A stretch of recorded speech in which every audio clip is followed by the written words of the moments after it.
এনে দিচ্ছিল, এরকম নুরানি চেহারাওয়ালার মানুষ আমি আর কখনো দেখি নাই। এবং ওনাদের চেহারা থেকে নূর ঝলঝল করছে, এবং হুজুরের এই গোসলের পানি যখন পড়ছে মনে হচ্ছে নূরের পানি টপটপায় পড়ছে। সুবহানাল্লাহ। বাবা, উনি তো নবীর আশিক ছিলেন, উনি চেয়েছেন ওনার ইন্তেকালটা যেন আমার নবীর কদমে হয়, আমার নবীও সেভাবে কবুল করেছে।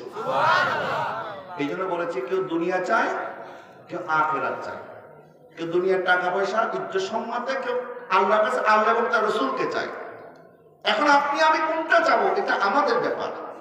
আল্লাহ পাক ইরশাদ করেছেন আলাম নাজআলনাহু আইনাইন ওয়া লিসানান ওয়া শাফাতাইন ওয়া হাদাইনাহু নাজদাইন।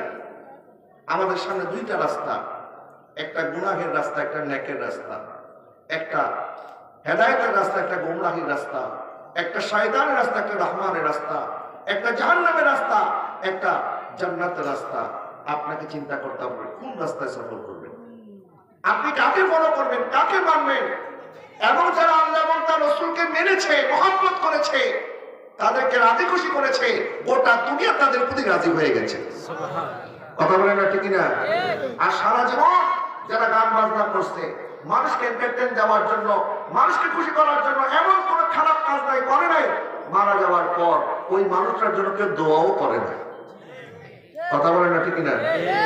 তার মানে দুনিয়া শেষ হয়ে যাবে, এই দুনিয়া থেকে আমাদেরকে চলে যেতে হবে। কিন্তু এমন কিছু কাজ, এমন কিছু স্মৃতি আমরা যেন রেখে যেতে পারি, যেটা মানুষ শুনলে, আজকে মনজুর আহমেদ রেফাই হুজুর রাহমাতুল্লাহ আলাইহির এক একটা কাসিদা পড়ে যখন মানুষের চোখ বেয়ে পানি পড়ে, তখন বোঝা যায় এই কাসিদা হুজুর কত দরদ, কত ভালোবাসা, কত ইশকে মুস্তাফা দিয়ে উনি লিখেছেন।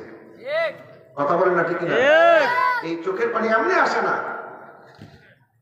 এই দরদ এটা তৈরি একদিন হয় নাই, এমনি হয় নাই। মদিনাওয়ালা কামলিওয়ালা রাহমাতুল্লিল আলামিনকে যারা ভালোবাসে, আমার নবীও তাদেরকে কাছে টেনে নেয়। সুবহানাল্লাহ বলেন না? দুনিয়ার মানুষের ভালোবাসা পাওয়া কঠিন। দুনিয়ার মানুষ আজকে আপনার প্রতি খুশি, কালকে খুশি থাকবে না। আপনি তাকে খুশি করার জন্য অনেক কিছু দিতে হবে, হাদিয়া দিবেন, তোহফা দিবেন। আবার যখন তোহফা দেওয়া বন্ধ করে দিবেন, তখন আর তার কাছে আপনি ভালো নাই।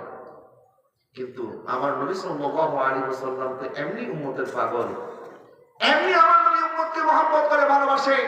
আর এই উম্মত যখন আমার নবীকে ডাকার মতো ডাকে, আমার নবীও দেরি করে না, আমার নবীও তাকে দিদার দিয়ে দেয়। সুবহানাল্লাহ। আর হযরত ইমাম আহমদ রাজা ফাজলে বেরলভী রাহমাতুল্লাহি আলাইহি যখন মদিনা শরীফ গেছেন, মদিনা শরীফে যাওয়ার পর উনি নবীজির রওজা মুবারকে হাঁটতেছে আর বলতেছে যে उठा दो पर्दा, दिखा दो चेहरा, के नूर बारी हिजाब में है, जमाना तारी के हो रहा है, कि मेरे कबे से निकाब में है।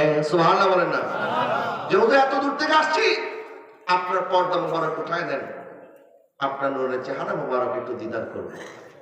আবার নিজে বলতেছে আমি যে দিদারের আশা করতেছি, वो सोए लाल नज़ारे फिरते हैं, तेरे दिन ए बहार फिरते हैं, कोई क्यों पूछे तेरी बात रज़ा, कोई क्यों पूछे तेरी बात रज़ा, तुझसे कुत्ते हजार फिरते हैं, वो सुए लाल हजार फिरते हैं।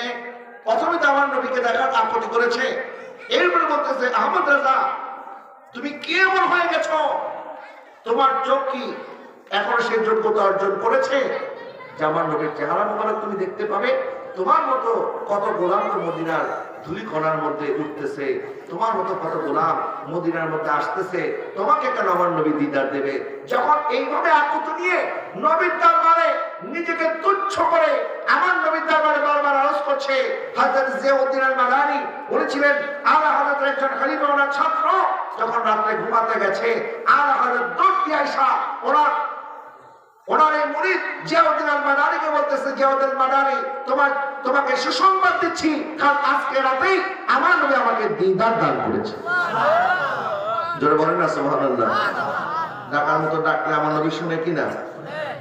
আমাদেরকে সাড়া দেয় কি দেয় না? এই জন্য দেখার জন্য তো চোখ দরকার, আমাদের তো সেই চোখ নাই। ডাকার মতো যে জবান দরকার, আমাদের জবানের পবিত্রতা নাই।